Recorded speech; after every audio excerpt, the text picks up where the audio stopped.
Evo nas ponovo u studiju. Juče bio Svetski dan zaštite životinja i obeležen u Nišu, gde drugo nego uz kutku. Sa mnom u studiju Dušan Stojanović. Dušane, dobar dan, dobrodošli. Dobar dan, bolje vas našao. Evo, juče bilo zanimljivo kod vas, veselo. Tako je. Povodom Svetskog dana zaštite životinja organizovali smo i humanitarni koncert koji je deo aktivnosti našeg projekta Tvoje mesto u Srbiji, koji realizuje Udruženje za brigu o životinjama Orka i koje finansira USAID. Jedna od tih aktivnosti, s obzirom da nas je malo poremetila i situacija sa koronom, pa smo morali da odložimo neke aktivnosti, tako da smo iskoristili, poslužilo nas je i vreme da na sreću jeste, bilo mnogo lepo juče. Prođe, da kažem, bez kiše i lošeg vremena. I povod organizovanja koncerta jeste rekonstrukcija prostora za konje i izgradnja drenažnih kanala. Ove aktivnosti imaju za cilj da možemo i kada je loše vreme da radimo u prostoru za konje kako bi radili to terapijsko jahanje, pet terapiju. Sam projekat ima za cilj i s obzirom da smo u partnerstvu sa domom Duško Radović, gde treba da sprovedemo te aktivnosti druženja dece iz doma Duško Radović sa životinjama u zoo kutku. I naravno da se te aktivnosti nastave i nadalje, da možemo da pružamo pomoć svoj deci i svim osobama koji imaju problem sa autizmom, Downovim sindromom. Da, pričat ćemo o tome, to je vrlo interesantno. Ono što me interesuje, kažete humanitarni koncert, što znači da je neko svirao, ko je svirao? Tako je. Ili pevo, Svi koji su posetili zoo kutak juče mogli su da uživaju u pesmi Olivera Katića i Jovane Jeftić, violinistkinje iz Niša. Zaista atmosfera bila fenomenalna, bilo je veselo, zanimljivo, prelep program. Zaista su uživali i deca i mi i životinjicama je prijalo iskreno. Tako da ovom prilikom se i zahvaljujem njima što su pored, da kažem, ulepšali taj program. Pored toga, naravno, moram da se zahvalim i našim prijateljima Viteškoj družini Evo Zmajeva sad gledamo kadrove, ovo nisu jučerašnji, ili tako? Jeste, ovo su baš jučerašnji kadrovi. Takođe su mogli da posete i viteški šator sa tim srednjevekovnim predmetima, da se oprobaju u gađanju strelama, bacanju potkovica, da se slikaju sa vitezovima i princezama i da uživaju u tom prelepom programu koji smo pripremili juče za naše sugrađane i naravno da ostave dobrovoljni prilog. Mi smo sakupili 52.960 dinara. Ovom prilikom se zahvaljujem svima koji su došli i dali upravo taj doprinos da uradimo te aktivnosti koje su zaplanirane, tako da ćemo radove krenuti uskoro.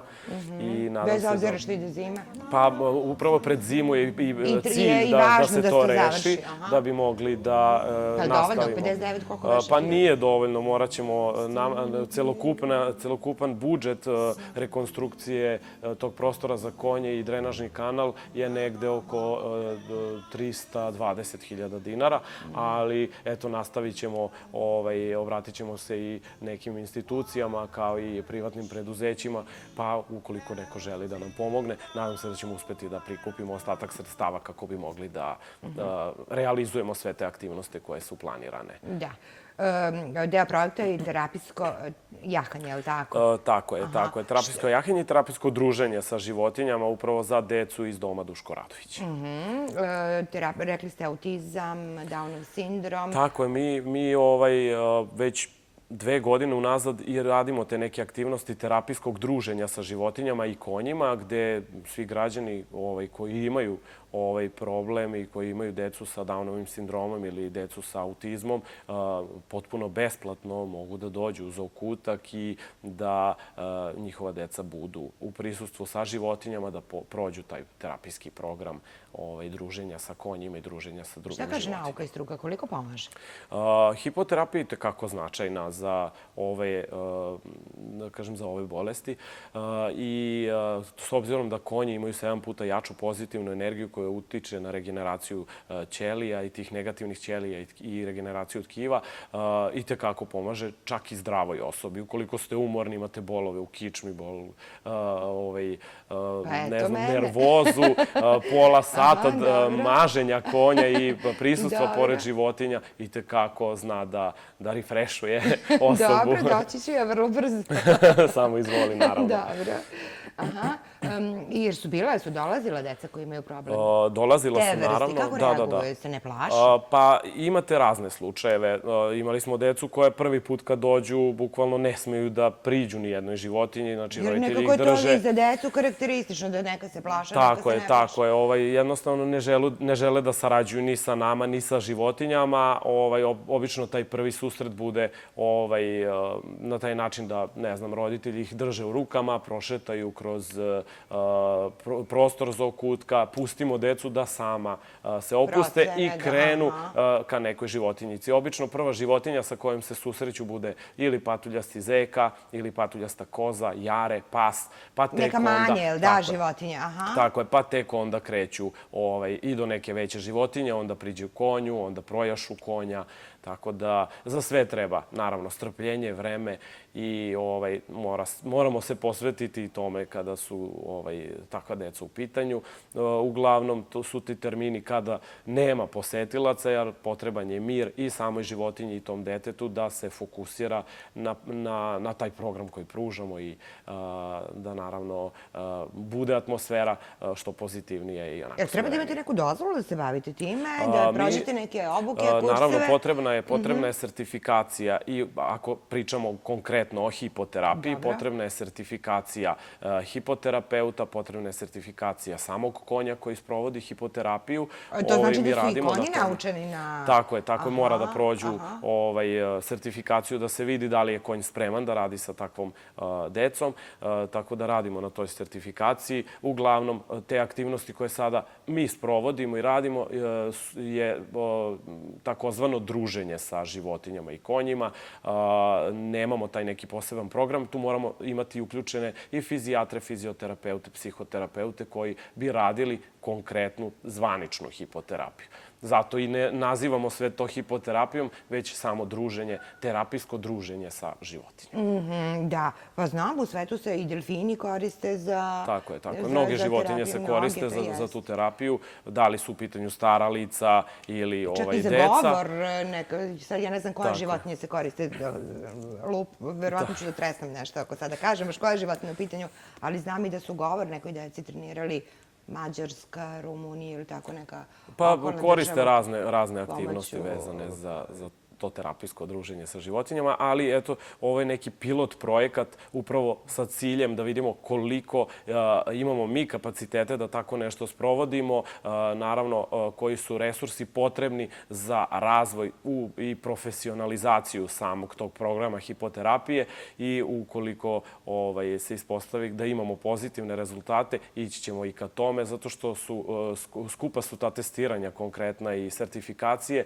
i morat ćemo naravno po nekom projektu da realizujemo i te aktivnosti kako bi imali sertifikovane i životinje i konje za profesionalno bavljenje hipoterapije. Ali to je jako pozitivno i jako lepo što ste krenuli i tim putem, ne samo jeste briga o životinjama, pretpostavljam vaša osnovna delatnost. Tako je, ali eto, pored toga smo, da kažem, smo se usmerili i u tom delu jer vidimo da je potražnja velika, bez obzira što nismo te aktivnosti radili, preporuke lekara za određenu decu koje su sama dolazila, zato smo i došli na ideju, jer dolazili su nam roditelji sa decom gde su lekari predlagali da ih dovedu do zookutka, da deca budu u prisustvu životinja, da probaju da jašu konje i tako smo i došli na tu ideju da pokrenemo sve to i što je jako bitno, sve te aktivnosti radimo potpuno besplatno. Potpuno besplatno, tako je. Dušane, što se dešava u zookutku? Trenutno preprošlog vikenda ste imali turnir. Prošli vikend je bio Viteški festival u organizaciji Udruženja Zmajeva Griva iz Niša. Zaštitnici tvrđave ove godine su bili u Zoo Kutku, ne u tvrđavi. Tako da, eto, imali su i goste iz drugih gradova Srbije. Bile su prikazne borbe viteške. Kako su životinje reagovale na tu svu gungulu? Pa u tom delu gde su bili vitezovi nisu bile životinje, tako da imali su oni svoj kutak gde su predstavili te pokazne borbe i srednjevekovne uniformu, oružje, tako da je jedan deo bio odvojen za njih na našem imanju, a u drugom delu su bile životinje gde su naravno i svi koji su posetili Zoo Kutak prošle nedelje mogli da se druže sa životinjama i da posete to takozvano Viteško selo. Aha, šta nam rade životinje? Ili dolaze ljudi ili su počeli da dolaze? Da, vikendom nas obilaze. Zaista imamo dosta posetilaca, što znači i nama, naravno, i samim posetiocima, a i naravno našim životinjama. Za sad smo otvoreni za posete subotom i nedeljom od 11 do 19 časova. Svi koji nas posete mogu da hrane životinje, mogu da prošetaju na konjićima i poni konjićima. Hrane vašom hranom ili mogu i svoju da ponesu? Da, našom hranom. Imamo mi pripremljeno voće i povrće onako zanimljivim korpicama i deci je itekako zanimljivo da hrane i živinu, srndaća, kozice, svinje, konje, tako da zaista bude zanimljivo svakog vikenda.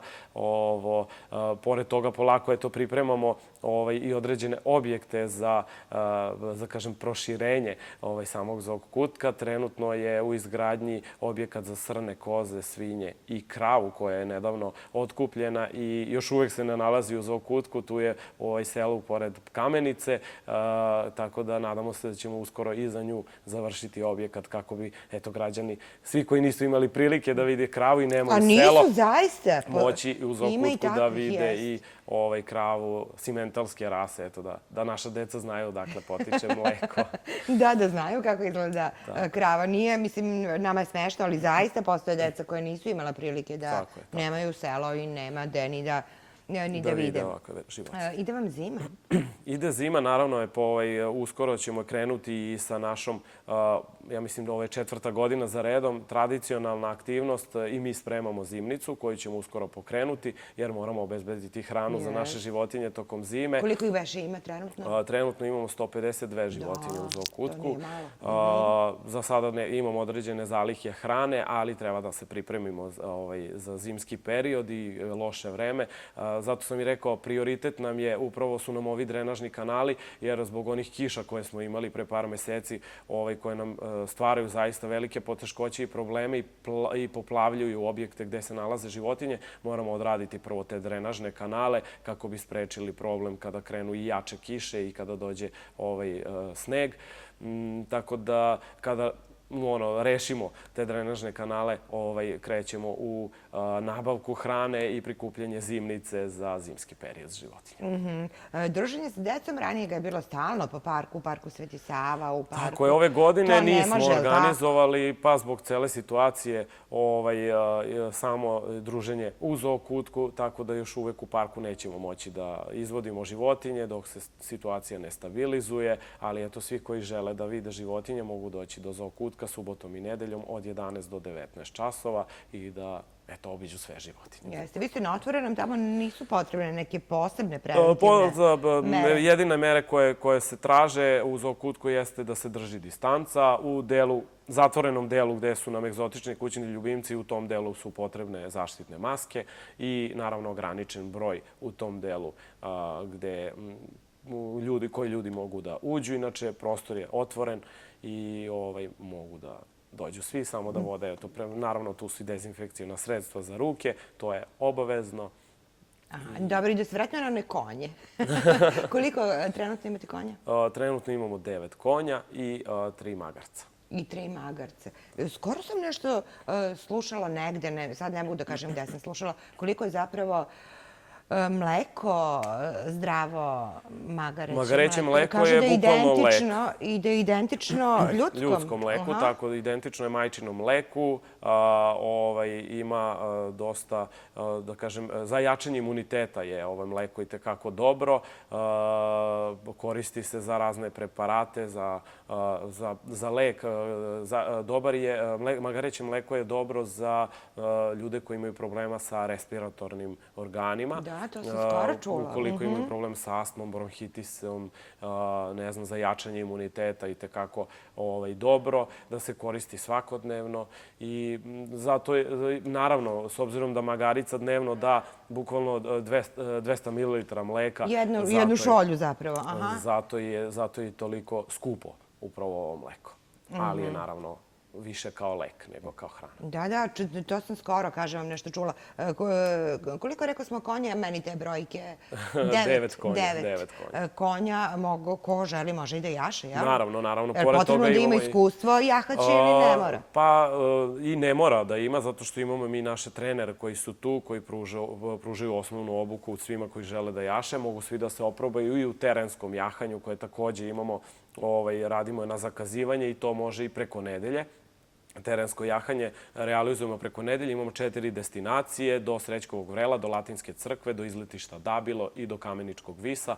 Tako da eto, svi koji žele da se oprobaju i u terenskom jahanju, da obiđu te prelepe prirodne lepote opštine Pantelej, mogu da dođu do nas ili da nas kontaktiraju putem društvenih mreža i da se upuste u avanturu na konju. Jel se upuštaju Nišlije? Upuštaju se, mogu da kažem, i Nišlija i naravno iz drugih gradova Srbije nam dolaze i eto, žele da obiđu. Dobro, ali zato je potrebno neko veće iskustvo, da?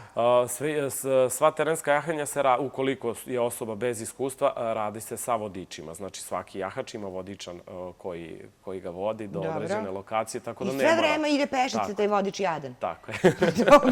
Pa na taj način i se stiče kondicija. Uglavnom su to i naši jahači. Pa nije blizu. Najkraća destinacija traje negde oko sat i 15 minuta. Pa da, mislim nije. Ali je to jedna prelepa šetnja kroz prirodu i rekreacija i za naše volontere i za naše trenere. Ja ne znam, nisam jahala. Jesam nešto malo, ali ja to ne računam da znam.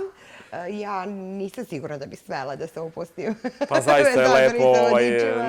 Možda je strah koji traje nekih prvih par minuta, prvih 5-6 minuta, ali posle toga je više uživanje. Aha, dobro. Smo sve rekli vezano za Zoo Kutek, što je važno? Pa pomenuli smo sve, eto, da mogu da nas posete tokom vikenda, da mogu da se oprobaju u tom terenskom jahanju, da se oprobaju u školici jahanja. Ko želi da donira novac za maneš, za ovo, može i hranu, svejedno. Tako da može vikendom u Zoo Kutku ili može na naše žiroračune udruženja koje mogu naći na našim društvenim mrežama, Instagramu ili Facebooku, Zoo Planet Niš, ili da nas kontaktiraju putem telefona za neke detaljne informacije ako žele da nam pomognu. Naravno, tu nam je potrebni građevinski materijal, bilo to pesak, cement, armaturna mreža, građa, grede, daske, sve je u opticaju, tako da mogu da doniraju i neki građevinski materijal. A hranu ako žele da doniraju? Ako žele da doniraju hranu, mogu takođe ili da kupe neku od granulirane hrane. Mi sarađujemo i sa fabrikom stočne hrane Živanović, koji su sada imaju internet aplikaciju gde Good Food hrana je u pitanju i ta hrana je upravo namenjena za životinje i u prihvatilištima, jer ukoliko kupe za sebe tu hranu, deo prihoda se prikuplja upravo za ugrožene životinje, a mogu i da naruče tu hranu koja će doći do Zoo Kutka. Dobro, to je važno. www.živanović.org.rs ne, www.živanović.org.org samo, nema .rs. Tu mogu naći sve proizvode, znači oni imaju hranu za konje, za živinu, za golubove, za jelene i muflone, za zečeve i za druge životinje, da li su to koze, svinje i ostale životinje. Za šta vam je najpotrebnije? Pa nama je potrebno za sve životinje, i za konje, i za živinu, i za srndaće, za koze, za svinje. Tako da, eto, mogu i da odu i do fabrike stočne hrane i da kupe neku hranu koja će se dostaviti upravo u Zoo. Da, i prasići su vam preslatki. Hvala. Hvala puno što ste danas bili Hvala i vama na pozivu. sa nama. Dušan Stojanović, Zoo